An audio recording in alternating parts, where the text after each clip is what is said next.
I've had an awful lot of people ask me questions about the microsystem that I built recently. Well, what is a microsystem? It's a word I made up, and basically what I did was I built a DJ system that was lightweight and compact for my physical needs. Now, why would I have to do that? Well, I had a stroke about a year and a half ago, and my physical abilities greatly changed. I was no longer able to carry heavy things. I was no longer able to take a 40-pound, 12-inch top cab and put it on a tripod safely without either damaging the speaker or hurting myself. Not only that, but even if I could pull it off, I'm going to be exhausted because it takes a lot of energy to do that with one side of your body, which is kind of what I'm left with. One great left side that can do anything, and a right side that's very limited. There's not a lot of arm, and the leg is very weak. So I had to build a system that I could safely put together. I turned those 12-inch top cabs into 8-inch top cabs that instead of weighing 42 pounds, weighed 20 pounds. Things like that made it possible for me to go out and gig alone. A lot of people ask, well, why do you want to gig alone? Why don't you just bring an assistant in? Well, it's a good question. Part of it is me just being bullheaded and wanting to do things that feel normal to me because it was normal for me to gig alone. But another part of it is if I'm booked for a gig, and I take my booking seriously, if my assistant flakes out for some reason, and it's happened over the last year, I need to have some kind of backup plan. And if I've got a system that I can completely handle myself, it's a good backup plan. So why else would you build a microsystem? Maybe you're just a small person. Maybe you've got a back problem. Or maybe there's nothing physically wrong with you, however, you have a small vehicle, especially you folks in Europe. A lot of you folks have small cars over there. I've been over there, tiny stuff. Now, a lot of people have the transit vans and they have the big rigs, but a lot of people don't. So why limit yourself? Why not build a system that'll actually fit in your vehicle? Lighting is the easy part. American DJ makes tons of cool micro lights, and even a standard size light isn't really heavy. And you can set it up if you're doing it on the floor or on a small totem. I've done small totems at gigs by myself. They don't really weigh that much with aluminum base plates, and they turned out real cool. PA is the hard part. Speakers, mixing board, cabling, that's where I struggled, and this is what I did.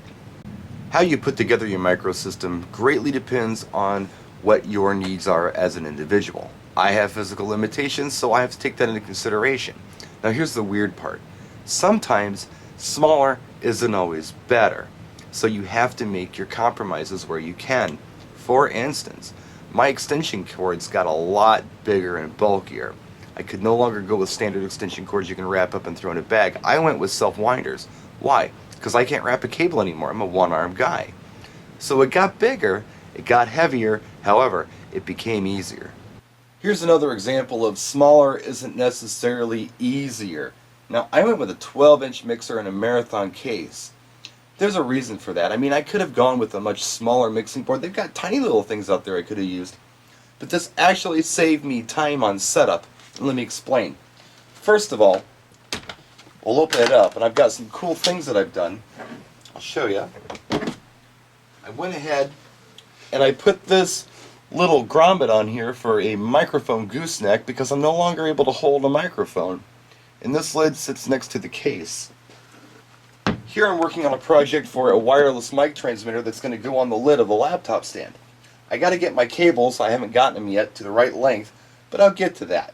Let's go ahead and open this sucker up. Look, we've got a laptop stand on this thing. So I no longer have to carry around a laptop stand. Also, this particular Pioneer DJ-M850 has a built-in sound card. So I don't have to wire up an external sound card. It's already in the mixer. And quite frankly, you can't beat the outs on a Pioneer. Beautiful inputs, beautiful outputs. Now what I've shown you in this video were simply my solutions, but there are so many different ways you can go. If you're a virtual DJ user, a little guy like the VMS2 is a perfect MIDI controller for you. Marathon makes a great case with a laptop stand built in. It's lighter than what I have, but I'm not using virtual DJ all the time because, quite frankly, 2 decks just isn't convenient anymore. So I'm using a mouse and I'm using an internal program on an old Mixmeister. It's just working well for what I'm doing right now. However, with 8, I might change that and we may go to a MIDI controller. We'll see how it goes. But with speakers, there are tons of solutions as well. A lot of people like the Bose systems. Well, the big Bose system, I think, is a lot of setup. It's small and compact, but there's a lot of setup involved. The little Bose system is cute. and it runs about 900 or $1,000. The problem I have with this system is it doesn't go very high up in the air. So if you're trying to do crowds of 150 even, you got to get that horn over everybody's head, and that's not necessarily going to happen with this little bow system, even if you get a pair. But for some people, it might work out just fine. It's just a matter of you coming up with the solutions that you feel like are going to work best for you. And if you're looking for solutions, there's always online. You can always check online, see what manufacturers have.